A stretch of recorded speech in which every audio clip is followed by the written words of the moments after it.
اتنا بلند کر لے اپنے آپ کو مسجد میں کہ یہاں آنکھ بند کر مدینے کا دیدار ہو جائے۔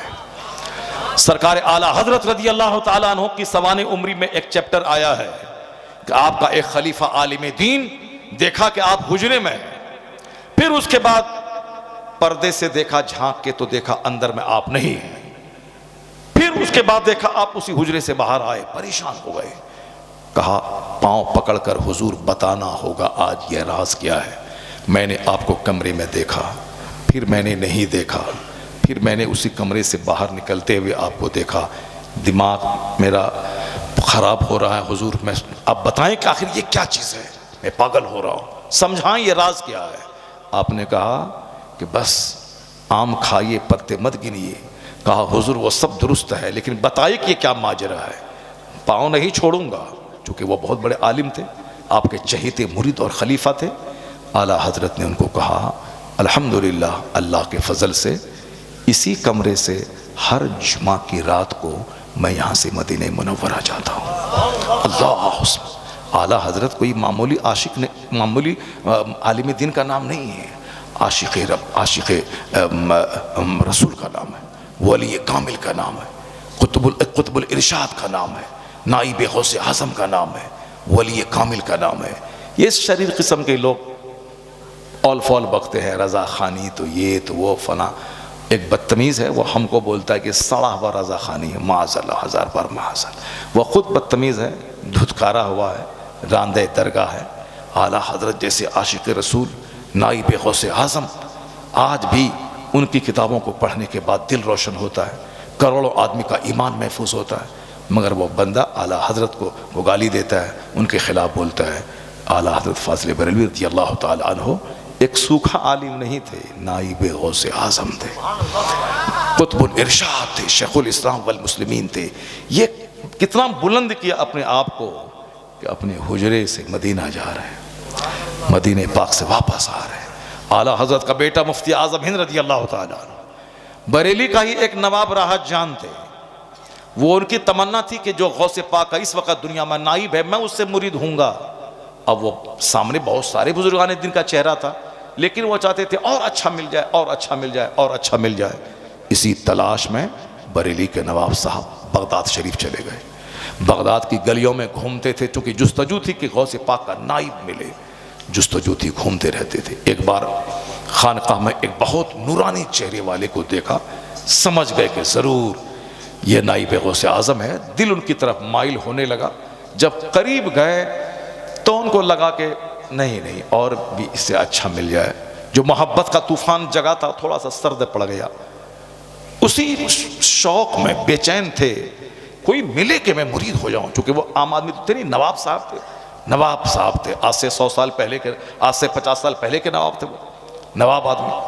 اب چاہتے تھے کہ بڑے سے اچھا ملے، جیسے ہم لوگوں کے آگے پیچھے رہنے والا مولوی صاحب وہ ہم لوگوں کو کچھ نہیں سمجھتا ہے، وہ سمجھتا ہے کہ اور اچھا مل جائے، لیکن جو ہماری تقریر سنا ہے یا پھر ہم کو کبھی دیکھا ہے وہ سوچتا ہے کاش حضرت سے ایک بار بات کر لیں۔ ابھی آ رہے تھے ہم گاڑی سے، ابھی سمسی سے کار پہ، بنگلہ دیش کا ایک فون آیا، کہا حضور میں آپ کو دیکھنا چاہتا ہوں، حضور میں میں نے کلپ سنی، میرے دل کو ٹھنڈک پہنچ گئی، میرا کلیجہ ٹھنڈا ہو گیا، حضور اللہ آپ کو لمبی عمر دے، لمبی عمر دے، خوب لمبی عمر دے، خوب دعا دینے لگا۔ اس کے بعد بولا کہ حضور ذرا آپ کو دیکھنا چاہتا ہوں، ویڈیو پہ آپ کو دیکھنا چاہتا ہوں، حضور آپ سے ملنا چاہتا ہوں، میں انڈیا آؤں گا تو آپ سے ملوں۔ یعنی طرح طرح کی باتیں، یہ دور کا آدمی، اور جو آس پاس میں رہتا ہے بولتا ہے مولانا صاحب تو ایسا ہوتا ہے۔ نواب راحت جان بریلی میں پیدا ہوئے، سامنے اعلیٰ حضرت مفتی اعظم ہند، اعلیٰ کی خبر ہے، سرکار مفتی اعظم ہند ہے، کہتے تھے کہ یہ بہت بزرگ ہیں، مفتی اعظم ہند بزرگ ہیں، مگر کوئی ان سے بھی بڑا مل جائے۔ اسی تلاش میں گئے بغداد، ایک بزرگ کو دیکھا، دل مائل بھی ہوا، اور پھر عقیدت کا طوفان سرد ہو گیا۔ کہا اسی جوش میں، فکر میں گلی گلی گھومتے تھے مگر کچھ راستہ نہیں ملتا تھا۔ اسی جب بے چینی حد سے بڑھی، رات میں خواب میں دیکھا کہ سرکار غوث اعظم ظاہر ہے، سبحان اللہ، غوث اعظم کا دیدار نصیب ہوا، ان کے پیچھے اعلیٰ حضرت، ان کے پیچھے غوث اعظم۔ کہا غوث اعظم کا دامن تھام کے حضور اس وقت آپ کا دنیا میں نائب کون ہے؟ غوث اعظم نے کہا تیرے ہی شہر بریلی میں تو میرا نائب ہے. کہا حضور کون؟ تو مفتی اعظم کی طرف اشارہ کر کے کہا یہ مصطفیٰ رضا میرے نائب. سبحان اللہ سبحان سبحان اللہ سبحان اللہ سبحان اللہ سبحان. ایسے ہی بریلی میں 40 لاکھ کی بھیڑ نہیں لگتی ہے. ایسے ہی تاج الشریعہ کے جنازے میں کروڑ کے قریب لوگ نہیں آئے تھے. اور ایسے ہی ساری دنیا میں رضا کا چرچا نہیں ہو رہا ہے کہ وادی رضا کی کوئی ہمالا رضا کا ہے, جس سمت دیکھیے وہ علاقہ رضا کا. ایسے ہی نہیں ہوتا ہے. اللہ رب العزت جس کو چاہتا ہے اس کو زمین سے اٹھا کے شہرت کے آسمان پہ پہنچا دیتا ہے. اعلیٰ حضرت صرف 2 گھنٹہ سوتے تھے, باقی سارا وقت دین کی خدمت کے لیے. ضروریات سے فارغ ہو کر, فرائض و واجبات سے فارغ ہونے کے بعد صرف اسلام پہ ہونے والے حملے کا جواب دینے کے لیے کتابیں لکھتے رہتے تھے. 1000 کے قریب کتابیں لکھی, دین اور سنیت کا زبردست کام کیا. اللہ نے انعام یہ دیا کہ آج وصال کے 107 سال ہو گئے, پھر بھی دنیا بھر میں ڈنکا بج رہا ہے. ہر طرف رضا رضا کا نعرہ لگ رہا ہے. مفتی اعظم ہند کی طرف اشارہ کیا, نواب رہا جان آپ بیدار ہوئے, اب بس رختے سفر باندھا, سامان سمیٹا, غوث پاک کی بارگاہ میں سلام اور قدم بوسی کی, چوکھٹ بوسی کی, آیا بریلی شریف. ہوائی جہاز نہیں تھا پہلے, یہاں سے 50 سال پہلے کی بات ہے. وہ پانی کے جہاز پہ سفر ہوتا تھا. ہوائی جہاز تھا اس ٹائم میں لیکن بہت مہنگا سفر تھا. تو انہوں نے بغداد معلیٰ سے چل کے وہ دلی آئے, دلی سے بریلی آئے, اپنا سارا سامان گھر میں پھینکا, سیدھے محلہ سوداگران مفتی اعظم ہند کے پاس آئے. مفتی اعظم ہند اپنے حجرے میں تشریف فرماتے. نواب صاحب جب سامنے گئے, آنکھ سے آنکھ ملی. مفتی اعظم ہند ان کے بولنے سے پہلے کیا کہتے ہیں؟ کہیے نواب صاحب کہاں کہاں گھومے, کیا کیا دیکھا؟ کیا بات ہے, سبحان. کہیے نواب صاحب کہاں کہاں گھومے, کیا کیا دیکھا؟ نواب صاحب نے کہا حضور جو دیکھنا تھا دیکھ لیا, اب ہاتھ بڑھائیے غلامی میں داخل کر لیجیے. سبحان اللہ سبحان اللہ. ہاتھ بڑھائیے غلامی میں داخل کر لیجیے, ہاتھ بڑھائیے غلامی میں داخل کر لیجیے. سرکار اعلیٰ حضرت رضی اللہ تعالیٰ عنہ کا پڑا پوتا سرکار تاج الشریعہ, سرکار تاج الشریعہ, اللہ نے وہ بلندی دی کہ کسی گھر میں قدم رکھ دیں تو وہاں سے شریر جنات کا خاتمہ ہو جاتا تھا. ساؤتھ انڈیا میں ایک شخص نے کروڑوں کا گھر بنایا مگر رہ ہی نہیں پاتا تھا. وہ رات بھر آندھی طوفان کی آواز آتی تھی, 3 دن رہا, گھر چھوڑ کے کرائے پہ چلا گیا. دوسرے کو کرائے پہ رکھا, وہ بھی 3 دن کے بعد بھاگ گیا. رات بھر آندھی طوفان کی آواز آتی تھی, پریشان ہو گیا. کروڑوں کا گھر بنایا, رہ نہیں سکتے ہیں, کرائے پہ جس کو رکھتے ہیں وہ بھی 3 دن کے بعد بھاگ جاتا ہے. گھر والا ایک بار پتہ چلا کہ تاج الشریعہ اس دیار میں آنے والے ہیں, جلسے والے سے مل کے کہا کہ جب شیخ آئیں تو ان کے سارا انتظام رہنے سہنے کھانے پینے کا ہم اپنے گھر میں کریں گے.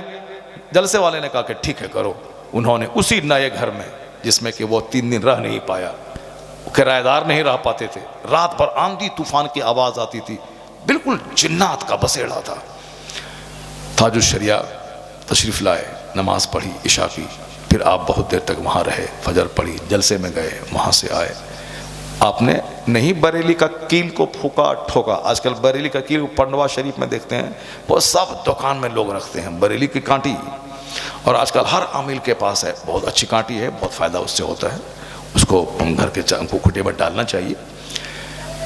اب وہ اچھا ہے, ہم ایسا نہیں کہتے کہ وہ اچھا نہیں ہے, لیکن اس سے زیادہ اچھا ہے کہ آدمی روزانہ صبح شام 4 قل پڑھ کر کے اپنے ہاتھ پہ دم کر کے اپنے بدن پہ مل لیا کرے, اپنے بچوں پہ پھیر دیا کرے. یہ کانٹھی کھوجتا ہے, مگر خود پڑھنا نہیں چاہتا ہے آدمی, خود دوسروں کے تعویذ لیتا ہے. خود عمل کرنے کے لیے بولیں اس کو کہ روزانہ اتنا پڑھا کرو, آیت الکرسی پڑھا کرو, رات میں دروازہ بند کرتے ٹائم میں, صبح کھلتے ٹائم میں. نہیں حضرت تعویذ دے دیے کوئی, جاؤ, جب تعویذ کے الفاظ جب مٹ جائیں گے تو پھر تو فائدہ ختم ہو جائے گا. اپنے سے محنت نہیں کرنا چاہتا کوئی. ایک آدمی بولا غریب, میں نے کہا ایک وظیفہ بتاتا ہوں 10 منٹ کا, تم مالدار بن جاؤ گے. کہا کون وظیفہ؟ کہا فجر کی نماز سے پہلے اٹھ کے وضو کرنا, صرف 100 بار پڑھنا ہے سبحان اللہ و بحمدہ, سبحان اللہ العظیم و بحمدہ, استغفر اللہ. کتنا چھوٹا ہے, 1 سیکنڈ لگا. سبحان اللہ و بحمدہ, سبحان اللہ العظیم و بحمدہ, استغفر اللہ. فجر کی نماز سے پہلے, رات جب صبح صادق طلوع ہوتی, 100 بار پڑھو. قسم کھا کے کہتا ہوں, چونکہ حدیث میں زوردار ڈھنگ سے یقین دلایا گیا ہے کہ وہ چاہے یا نہ چاہے مالداری آ کے رہے گی. وہ چاہے یا نہ چاہے مالداری آ کے رہے گی، خواہی نہ خواہی، ولنگلی انولنگلی، چاہے یا نہ چاہے مالداری آ کے رہے گی۔ کروڑوں میں کوئی نہیں کر پائے گا، یہ 10 دن کرے گا، 11 دن نہیں کر پائے گا۔ جس کو میں نے بتایا کوئی نہیں کر پایا۔ اب بولتا حضرت تعویذ دے دیے، میں جاؤ ہٹو تعویذ دے دیجیے۔ اب سرکار توجہ شریعہ وہاں گئے، آپ نے نماز عشاء پڑھی، فجر کی نماز پڑھی، نہ کانٹی ٹھوکا، نہ کوئی تعویذ گھر میں فریمنگ کر کے لٹکانے کے لیے دیا، کچھ نہیں کیا۔ تاج الشریعہ اپنے معمولات کے مطابق آپ نے وظیفہ پڑھا، نماز ادا کی، جلسے میں گئے، وہاں سے آئے، سفر پہ روانہ ہو گئے۔ 2-3 دن کے بعد گھر والا کہتا ہے ذرا دیکھیں کچھ اثر گھر میں ہوا ہے کہ نہیں۔ وہ جب گھر میں آیا، رات بھر رہا، دیکھا کوئی آواز نہیں، کوئی ساؤنڈ نہیں۔ کہا ہو سکتا ہے کہ آج نہ ہو کل ہو جائے۔ پھر دوسرے دن رہا، پھر دیکھا کوئی ساؤنڈ، کوئی آواز نہیں۔ کہا ہو سکتا ہے آج ہو کل نہ ہو۔ پھر تیسرے دن رہا، کوئی آواز، کوئی ساؤنڈ نہیں۔ پورے شہر میں کہا لوگوں میرے شیخ کی کرامت دیکھو، تعویذ بھی نہیں لکھے گی، قدم پڑا ہے جنات نے گھر خالی کر دیا۔ کیا بات ہے، اب آرام سے رہ رہے ہیں، وہی گھر ہے، آرام سے رہ رہے ہیں۔ اعلیٰ حضرت فاضل بریلوی رضی اللہ تعالی عنہ کا کنبہ عشق رسول کے لیے مشہور ہے، ایمان کے تحفظ کے لیے مشہور ہے۔ جو لوگ برائی کرتے ہیں وہ اپنی آخرت تباہ و برباد کرتے ہیں، اس لیے اعلیٰ حضرت کے مسلک پر مضبوطی سے قائم رہیے اور تمام بد عقیدوں، بد مذہبوں، صلح کلیوں سے دور رہیے، نماز پنجگانہ پابندی سے پڑھتے رہیے، ہماری ماں بہن بیٹیاں پردے میں رہیں۔ اب ذرا وہ سن لیجئے جو واقعہ پھر چھوٹ جائے گا۔ ابھی سٹاری میں بیان کر رہے تھے کسی کو، اے ڈاکٹر پروفیسر صاحب آپ سو رہے ہیں، سٹاری میں بیان کر رہے تھے مگر پھر آگے بڑھ گیا، تقریر ختم ہوگی، وہ واقعہ بیان نہیں کر پائے۔ ایسے ہی ہوتا ہے۔ اب ہم جو ابھی دیکھیں 1.5 گھنٹہ ہونے والا ہے، میری ماں بہن بیٹی غور سے سننا۔ قحط چھایا، فصلیں جلنے لگی، مویشیوں کے تھنوں کا دودھ خشک ہونے لگا۔ پہلے رواج تھا کہ جب بارش نہیں ہوگی تو نمازی استسقا پڑھی جاتی تھی، اسی لیے یہ ساری باتیں بیچ میں آ گئی کہ نماز علاج ہے غریبی کا۔ لوگ پڑھتے نہیں تسبیح مگر پڑھتے نہیں۔ پہلے بارش کے لیے نماز پڑھی جاتی تھی، آپ لوگوں کو یاد ہے کہ نہیں ہے؟ پڑھے ہیں بچپن میں، پڑھے ہیں آپ لوگ بچپن میں پڑھے ہوں گے۔ بارش نہیں ہو رہی، تیز دھوپ ہے، مسلمان نکلے میدان میں، خوب نماز استسقا پڑھ کے اللہ سے دعا مانگی، لوٹے کے راستے میں وہ زوردار بارش ہوئی کہ بھیگتے ہوئے لوگ گھر پہنچتے تھے۔ یہ نمازی استسقا ہے۔ بچپن میں ہم لوگ سنتے تھے، اور لوگ آج کل سوشل میڈیا گردن تک کھانے کی وجہ سے، چلو اس بار بارش نہیں ہوئی، کوئی حرج کی بات نہیں ہے، اتنا ہیٹرک ٹن گیہوں گورنمنٹ کے خزانے میں ہے، سارے لوگ کھا لیں گے، بس اسی انتظار میں، اپنے کام سے فرصت نہیں، نماز کون پڑھے گا؟ ذرا غور سے سنیے۔ دہلی کے لوگ نکلے سڑکوں پہ ہزاروں کی تعداد میں، نماز ادا کی مگر بارش نہیں ہوئی۔ پھر نکلے، نماز ادا کی، بارش نہیں ہوئی، پریشان ہوئے، نماز پڑھ رہا ہوں، دعا کر رہا ہوں، بارش نہیں ہو رہی۔ جب گناہ زیادہ ہو جاتا ہے، پاپ زیادہ ہوتا ہے تو اللہ تعالیٰ دعا قبول نہیں کرتا ہے۔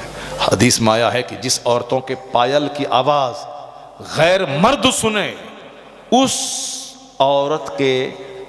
اس قوم کے مردوں کی دعا کو اللہ رد کر دیتا ہے۔ عورت بے پردہ رہے، یہ کعبہ میں جا کے دعا کرے، دعا قبول نہیں ہوگی۔ حرام کھائے، کعبہ میں دعا کرے، دعا قبول نہیں ہوگی، چونکہ دعا کی قبولیت کے لیے حلال غذا شرط ہے، حلال غذا شرط ہے۔ اب لوگ نماز ادا کی مگر بارش نہیں ہو رہی ہے۔ حضرت صوفی نظام الدین ابو المؤید رضی اللہ تعالی عنہ، بہت بڑے بزرگ ہیں، ان کا مزار قطب الدین بختیار کاکی رضی اللہ تعالی عنہ کے آستانے کے بالکل قریب، مسجد سے بالکل سٹے ہوئے ان کا مزار ہے، ان کے بازو میں ان کی ماں کا مزار ہے۔ انہوں نے اپنی ماں کا دوپٹہ اپنے حجرے میں جو تھا اس کو لیا، اس دوپٹے کو ہاتھ میں لے کے آپ نے دعا کی، الہی یہ اس عورت کا دوپٹہ ہے جس عورت کو مرتے دم تک غیر مرد نے کبھی نہیں دیکھا، الہی اس دوپٹہ کا واسطہ ہے، تو بارش رحمت کا نزول فرما دے۔ ادھر دعا ختم ہونی تھی، گھنگھور گھٹا چھائی، وہ بارش ہوئی کہ دہلی اور دہلی کا سارا علاقہ سرسبز و شاداب ہو گیا۔ اب بتائیں کہ مرد نے نماز ادا کی، نماز قبول نہیں ہوئی، لیکن ایک عورت کا دوپٹہ جو غیر مرد نے کبھی اس کو نہیں دیکھا. کس قدر عورت کے پردے میں برکت ہے، کس قدر عورتوں کے گھر میں رہنے میں برکت ہے. ایک مولوی صاحب بولا ہم سے، ہم اس کے قائل نہیں ہیں کہ عورت گھر میں رہے. ہم نقاب پہن کے گھر سے باہر نکلے، یہ نقاب پہن کے باہر جائے. میں نے کہا ہاں ضرورتاً تو نقاب پہن کے جائے گی، موٹی چادر اوڑھنے کا مسئلہ ہے. وہ نقاب وہ نہیں کہ نقاب پہنے پورا اسٹرکچر بدن سے نظر آئے، اسٹال اوڑھ لے. یہ اسٹال یہ بھی فیشن کا حصہ ہے. اصل میں ہے موٹی بڑی چادر، موٹی بڑی چادر جو سر سے لے کے پیر تک پورے بدن کو ڈھانپ لے. یہ اسٹال والا جو معاملہ ہے، یا اسٹال یہاں تک ہے اب پورا بدن کا حصہ دکھائی پڑتا ہے نقاب کے باہر سے. یہ اسٹال نہیں، موٹی چادر جو سر سے لے کے پاؤں تک پورے بدن کو ڈھانپ لے کے کہ کسی بدن کا کوئی اسٹرکچر دکھائی نہ پڑے. قرآن شریف میں بھی یہی آیا ہے کہ چادر ڈالے. اور یہ مگر آج کل وہ فیشن میں سب کچھ چل رہا ہے، نقاب بھی ہے اور فیشن چل رہا ہے. اب ذرا غور کریں کہ جس عورت کا چہرہ اجنبی مرد دیکھ لے، جو عورت غیر مردوں سے بات کرے، جو عورت سڑکوں پہ چلے. وہ مولوی صاحب کیا کر رہا تھا، نہیں نقاب پہنے اسکول کالج جائے گی، ہم اس کے پکش میں ہیں. اسکول کالج جائے، نقاب میں جائے. میں نے کہا ٹھیک ہے، جس اسکول کالج میں عورتیں پڑھانے والی ہوں اور لڑکی پردے میں وہاں جائے، کوئی غیر مرد نہ دکھے تو ہم بھی اس کے مخالف نہیں ہیں. لیکن کہا کہ نہیں وہ جائے گی دنیا موڑ جائے. ہم نے کہا قرآن شریف میں آیا ہے وَقَرْنَا فِي بُيُوتِكُنَّ وَلَا تَبَرَّجْنَا تَبَرُّجَ الْجَاهِلِيَّةِ. اللہ نے کیا کہا، اے عورتوں تم گھروں میں ٹھہری رہو، دور جاہلیت کی آوارہ عورتوں کی طرح آوارہ مت پھرا کرو. تو تم نے تو خوب عورتوں کو میڈیکل کالج انجینئرنگ کالج میں دکھلایا، رزلٹ کیا نکلا؟ رزلٹ نکلا کہ S P D M engineer professor تو کم بنی، عصمت فروشی کا ماحول ایسا بنا کہ لو کے نام پہ عزت اور آبرو تباہ ہونے لگی. اسکول میں، کوچنگ سینٹر میں، گاؤں گھر میں وہ ہانڈی دھونے والی، بہار شریعت پڑھنے والی خاتون، پردے میں رہنے والی، اس کی عزت تو سیف رہی. یہ اسکول میں کیا پڑھی، سائیکل سے جانے کے بعد آنے کے بعد بس لو لیٹر، موبائل، اسمارٹ موبائل. تو وہ صاحب پڑھنا کے بہانے ڈاکٹر تو نہیں بنی، عصمت فروش بن گئی. کچھ نہیں بھلائی ہے اللہ کا قانون توڑنے میں. مصطفیٰ کا قانون توڑ کے جو بندہ اپنی عقل گھسیڑ کے چاہے گا کہ ہم ڈیولپ کر لیں، نہیں ہوگی ترقی. آج امریکہ سے لے کے ہندوستان تک ہر ایک منٹ پہ ریپ کا کیس درج ہو رہا ہے. یہ ہوتا رہے گا. نیچرل سسٹم سے بغاوت جو بھی کرے گا یہ ہوتا رہے گا. چونکہ سارا امن، سارا سکون، سارا چین، ساری برکتیں، ساری بھلائیاں، ساری ترقیاں مصطفیٰ کی پیروی میں ہے. مصطفیٰ کی مخالفت میں کوئی بھلائی نہیں ہے. خلاف پیمبر کسے رہ گزید کہ ہرگز بمنزل نہ خواہد رسید. مصطفیٰ کے خلاف جو چلے گا کبھی منزل مقصود پر نہیں پہنچے گا. آج دنیا میں جو بے چینی کی آگ لگی ہے، اس آگ کو بجھانے کا ایک طریقہ ہے.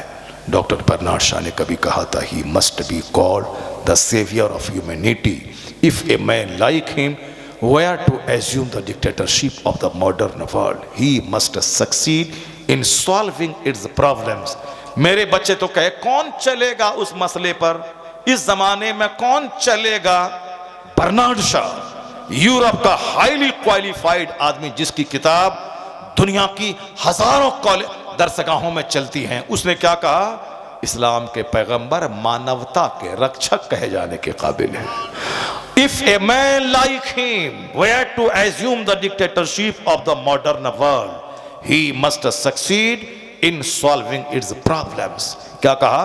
اگر دنیا پیغمبر اعظم کو اپنا رہنما مان لے، ان کے مارگ درشن میں زندگی گزارے، وہ کہتے ہیں ساری سمسیاؤں کا سمادھان مل جائے گا، سارے مسائل کا حل مل جائے گا. اللہ تبارک و تعالی ہم کو اور آپ کو اور دنیا کے سارے مسلمانوں کو اپنے نبی محترم صلی اللہ علیہ وسلم کی سچی غلامی کی توفیق عطا فرمائے. سرکار دو جہاں سے سچی محبت کی توفیق عطا فرمائے. آقا علیہ السلام کے راستے پہ خود، بیوی، بال بچے سب کو چلنے چلانے کی توفیق عطا فرمائے. آمین. وآخر دعوانا الحمدللہ رب العالمین.